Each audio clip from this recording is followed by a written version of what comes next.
সুপ্রিয় শিক্ষার্থী, আসসালামু আলাইকুম। আরিফস একাডেমির পক্ষ থেকে তোমাদেরকে জানাই শুভেচ্ছা। আশা করি তোমরা ভালো আছো এবং সুস্থ আছো। আজকে আমি তোমাদের ইসলাম বইয়ের পৃষ্ঠা নম্বর ৪৫ এবং ৪৬ অর্থাৎ অনুশীলনী ২ এর যতগুলো প্রশ্ন আছে সবগুলো সমাধান করে দেওয়ার চেষ্টা করব। তাহলে চলো আমরা শুরু করি। এখানে আমি প্রশ্ন এবং শুধুমাত্র উত্তরগুলো তুলে রেখেছি, ঠিক আছে?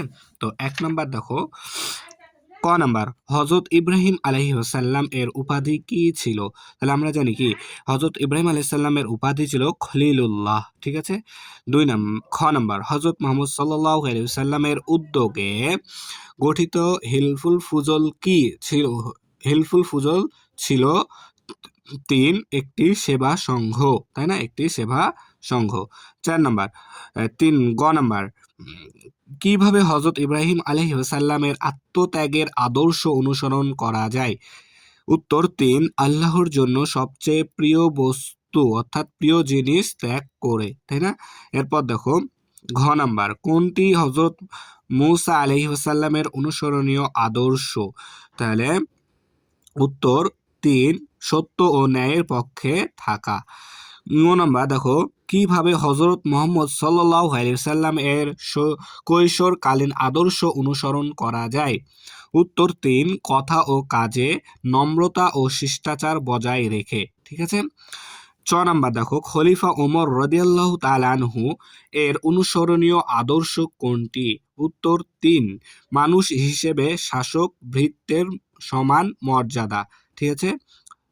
ছ নাম্বার দেখো, হযরত আয়েশা রাদিয়াল্লাহু তাআলা আনহা এর অনুসরণীয় আদর্শ কোনটি? তো উত্তর ২ পরহেজগারি ও নম্রতা, তাই না? এরপর ২ নাম্বার দেখো শূন্যস্থান পূরণ। তাহলে দেখো ক নাম্বার, হযরত ইব্রাহিম আলাইহিস সালামকে খলিলুল্লাহ বা আল্লাহর বন্ধু বলা হয়, তাই না?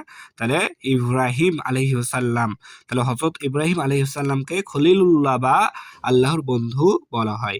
খ নাম্বার, হযরত মূসা আলাইহিস সালাম ছিলেন খুবই সৎ, সাহসী ও ন্যায়পরায়ণ একজন নবী। তাহলে সৎ, সাহসী ও ন্যায়পরায়ণ একজন নবী। মহানবী সাল্লাল্লাহু আলাইহি ওয়াসাল্লাম ছিলেন অত্যন্ত কর্মঠ, তাহলে অত্যন্ত কর্মঠ ও ধীরস্থির প্রকৃতির। ঘ নাম্বার, কৈশোর থেকে মহানবী সাল্লাল্লাহু আলাইহি ওয়াসাল্লাম অন্যায়ের প্রতিবাদ করতেন, তাহলে অন্যায়ের প্রতিবাদ করতেন। ইও নাম্বার দেখো, দেশের দুর্নীতি, তাহলে দেশের দুর্নীতি দূর করার জন্য আমরা যথাসাধ্য চেষ্টা করব।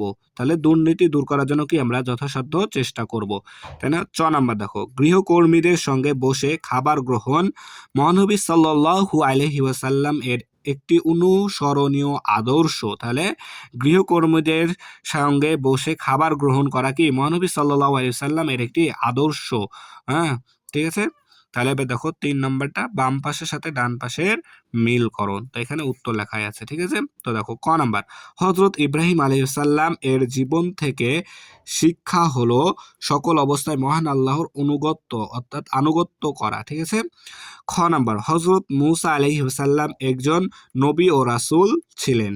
গ নাম্বার, অত্যাচারী ও অন্যায়কারীদের হাত থেকে দেশের দুর্বলদের রক্ষা করতে চেষ্টা করব, ঠিক আছে? এরপর ঘ নাম্বার, আমরা বিপদে আপদে ধৈর্যশীল হব। ইয় নাম্বার দেখো, হযরত ওমর রাদিয়াল্লাহু তাআলা আনহু ছিলেন সত্য মিথ্যার পার্থক্যকারী। চ নাম্বার, হযরত আয়েশা রাদিয়াল্লাহু তাআলা আনহা যুদ্ধের ময়দানে আহতদের সেবা করতেন, ঠিক আছে? তাহলে এখন ৪ নাম্বারটা, ৪ নাম্বার দেখো, শুদ্ধ অশুদ্ধ নির্ণয়, ঠিক আছে? ক নাম্বার, হযরত ইব্রাহিম আলাইহিস সালাম এর উপনাম ছিল আবুল মিল্লাত বা মুসলিম জাতির পিতা। শুদ্ধ, ঠিক আছে? তাহলে আবুল মিল্লাত বা মুসলিম জাতির পিতাকে ইব্রাহিম আলাইহিস সালাম, তাহলে উত্তর কি শুদ্ধ। খ নাম্বার দেখো, মহানবী হযরত মুহাম্মদ সাল্লাল্লাহু আলাইহি ওয়াসাল্লামকে আস-সাদিক সত্যবাদী বলা হয়। শুদ্ধ, ঠিক আছে? তারপর হযরত মূসা আলাইহিস সালাম ফিরআউনের নির্যাতন ও নিপীড়ন এড়িয়ে যান। উত্তর অশুদ্ধ। হযরত ওমর রাদিয়াল্লাহু তাআলা আনহু সাধারণ জনগণের সামনে জবাবদিহিতা করতেন না। উত্তর অশুদ্ধ। হযরত আয়েশা রাদিয়াল্লাহু তাআলা আনহা উত্তম আদর্শের প্রতীক ছিলেন। উত্তর শুদ্ধ, ঠিক আছে? এরপর দেখো তাহলে 5 নম্বর সংক্ষিপ্ত প্রশ্ন। ক নাম্বার, মহান আল্লাহ কেন হযরত ইব্রাহিম আলাইহিস সালামকে খলিলুল্লাহ বলেছেন? তাহলে উত্তর, মহান আল্লাহ তাহলে এখানে কেন হবে না, ঠিক আছে? তাহলে মহান আল্লাহ হযরত ইব্রাহিম আলাইহিস সালামকে খলিলুল্লাহ বলেছেন কারণ আল্লাহর প্রতি তার গভীর ভালোবাসা ও আনুগত্যের জন্য, ঠিক আছে? এরপর দেখো খ নাম্বার, হযরত মূসা আলাইহিস সালামকে তার মা কেন পানিতে ভাসিয়ে দিয়েছিলেন? তাহলে উত্তর, হযরত মূসা আলাইহিস সালামকে তার মা পানিতে ভাসিয়ে দিয়েছিলেন কারণ ফেরাউনের নির্যাতন থেকে রক্ষা করার জন্য, তাই না?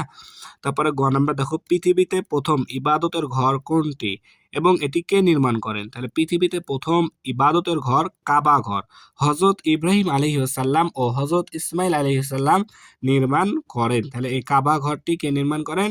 হযরত ইব্রাহিম আলাইহিস সালাম ও হযরত ইসমাইল আলাইহি ওয়াসাল্লাম, ঠিক আছে? এরপর দেখো ঘ নাম্বার, হযরত ওমর ফারুক রাদিয়াল্লাহু তাআলা আনহু এর জীবনের 3টি ভালো গুণ লেখো। তাহলে হযরত ওমর ফারুক রাদিয়াল্লাহু তাআলা আনহু এর জীবনের 3টি ভালো গুণ: ন্যায়পরায়ণতা, সাহসিকতা ও কি জবাবদিহিতা, ঠিক আছে? ইও নাম্বার দেখো, অসুস্থ হলে আমরা কি করব এবং কার উপর ভরসা রাখব? তাহলে অসুস্থ হলে আমরা চিকিৎসা নেব, তাই না? এবং আল্লাহর উপর ভরসা রাখবো, ঠিক আছে? তাহলে এরপর দেখো 6 নাম্বার বর্ণনামূলক প্রশ্ন। ক নাম্বার, হযরত ইব্রাহিম আলাইহিস সালাম এর জীবন আদর্শ অনুসরণে করা যায় এমন 4টি কাজ লেখো। তাহলে হযরত ইব্রাহিম আলাইহিস সালাম এর জীবন আদর্শ অনুসরণে করা যায় এমন 4টি কাজ হলো: 1 নাম্বার, তার আদর্শ অনুসরণ করে আমরা সব অবস্থায় আল্লাহর আদেশ মেনে চলব। আল্লাহর সন্তুষ্টির জন্য প্রয়োজনে প্রিয় জিনিস ত্যাগ করতে শিখব। 3 নম্বর, আমরা শিরক ও সব ধরনের অন্যায় কাজ থেকে দূরে থাকব, ঠিক আছে? 4 নম্বর, বিপদে আপদে ধৈর্য ধারণ করে আল্লাহর ওপর ভরসা রাখব। 5 নম্বর, সত্য ও ন্যায়ের পথে দৃঢ়ভাবে অটল থাকার চেষ্টা করব, ঠিক আছে? এরপর দেখো খ নাম্বার, হযরত মূসা আলাইহিস সালাম এর জীবনাচরণ সম্পর্কে অনুচ্ছেদ, ঠিক আছে? তাহলে দেখো হযরত মূসা আলাইহিস সালাম এর জীবন আচরণ সম্পর্কে অনুচ্ছেদ হলো: হযরত মূসা আলাইহিস সালাম ছিলেন একজন সাহসী ও ন্যায়পরায়ণ নবী। তিনি ফেরআউনের জুলুম ও অন্যায়ের বিরুদ্ধে দৃঢ়ভাবে প্রতিবাদ করেছিলেন। আল্লাহর ওপর ভরসা রেখে তিনি সব বিপদ মোকাবেলা করেন। তিনি সত্য ও ন্যায়ের পক্ষে অবিচল ছিলেন। তার জীবন থেকে আমরা সাহস ও আল্লাহ ভীতির শিক্ষা পাই, তাই না? গ নাম্বারটা দেখো এবার তাহলে, হযরত মুহাম্মদ সাল্লাল্লাহু আলাইহি ওয়াসাল্লামের কৈশোরকালীন আদর্শ তুমি কিভাবে অনুসরণ করবে, ঠিক আছে? তো দেখো উত্তর, হযরত মুহাম্মদ সাল্লাল্লাহু আলাইহি ওয়াসাল্লাম এর কৈশোরকালীন আদর্শ আমি যেভাবে অনুসরণ করব তা হলো, আমি তার আদর্শ অনুসরণ করে সবসময় সত্য কথা বলবো। কি? তাহলে আমরা সত্য কথা বলবো সবসময়। কথা ও কাজে নম্রতা ও শিষ্টাচার বজায় রাখবো, ঠিক আছে? কারোর সঙ্গে খারাপ আচরণ করব না। অন্যায়ের বিরুদ্ধে প্রতিবাদ করার সাহস রাখবো। সবসময় মানুষের সঙ্গে ভালো ব্যবহার করব, ঠিক আছে? এরপর দেখো ঘ নাম্বার, হযরত আয়েশা রাদিয়াল্লাহু তাআলা আনহা এর জীবন আদর্শ অনুসরণের 4টি কাজ লেখো।